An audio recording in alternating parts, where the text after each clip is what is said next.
बेवफा के गायक सिंगर सिकदार सापले नाहरवाड़ी वाले रावत रिकॉर्डिंग स्टूडियो पलासी संगीत जितेंद्र गांव पलासी वाला साथी सहयोग अमृतलाल चौहान सुनील चौहान ध्यान सिंह चौहान नाहरवाड़ी वाले राय सिंह धारवे हरदा वाले। अरे पगली ये तो सिकदार सापले का धमाका है बेवफा प्यार कोया इन्हें आपने वाट भरिया इन्हें से भूल गए वो मारी जान एक बार फोन करे फोन पे लगा ले मारी जान ओ दिल का जैसे बतावे वो तारिया आंसू दे करे तारिया ओ बेवफा दिल का जे रोड़ावे वो तारिया आंसू दे करे तारिया आंसू दे करे तारिया। अरे पगली ये तो रावत स्टूडियो का धमाका है बेवफा संगीत जितेंद्र रावत सिंगर सिकदार सापले।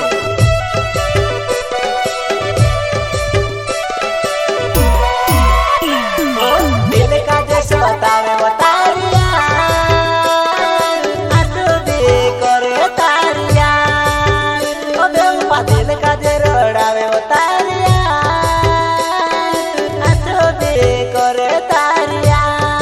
आंसू दे करे तारिया। गजब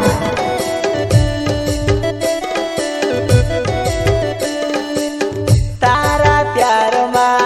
रोड़ी रोयुवो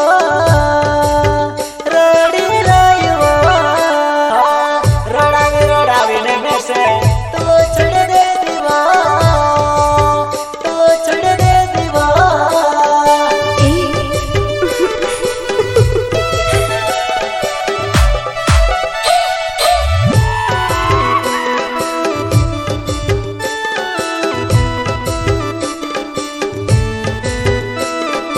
गजब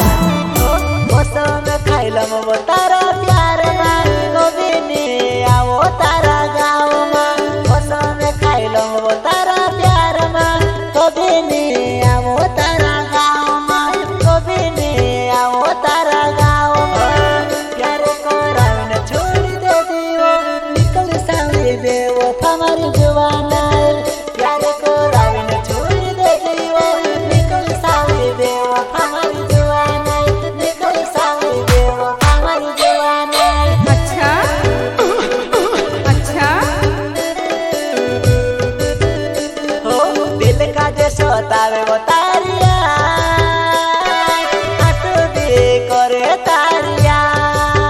ओ बेवफा दिल का जे रोड़ावे वो तारिया आंसू दे करे तारिया आंसू दे करे तारिया। प्यार कोया इन्हें आपने वाट भरिया इन्हें से भूल गए वो मारी जान एक बार फोन करे फोन पे लगा ले मारी जान। ओए ओए अच्छा अच्छा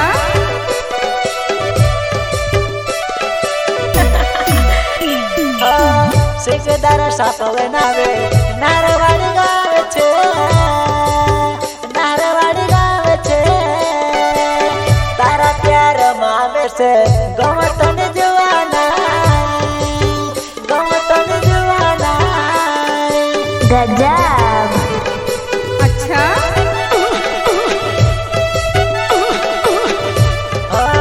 प्यार को रावण छोड़ दे दियो निकल सामने बेवो हमारी जवाना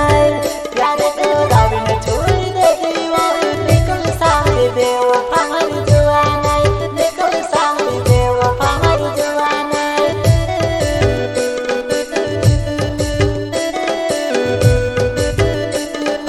मौसम खाइलम वो तारा प्यार मा कभी नहीं आओ तारा गाँव मा मौसम खाइलम वो तारा प्यार मा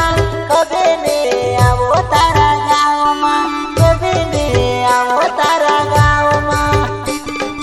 बेवफा के गायक सिंगर सिकदार सापले नाहरवाड़ी वाले रावत रिकॉर्डिंग स्टूडियो पलासी संगीत जितेंद्र गांव पलासी वाला।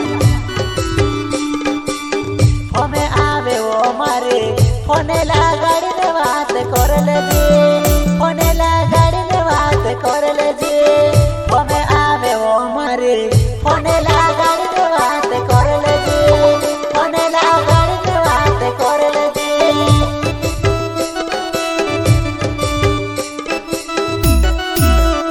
हो दिल का जो सोतावे वो तारिया आंसू दे करे तारिया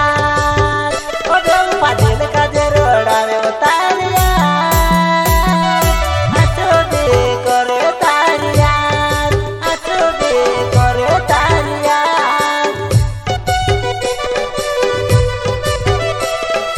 अरे पगली ये तो रावत स्टूडियो का धमाका है बेवफा संगीत जितेंद्र रावत सिंगर सिकदार सापले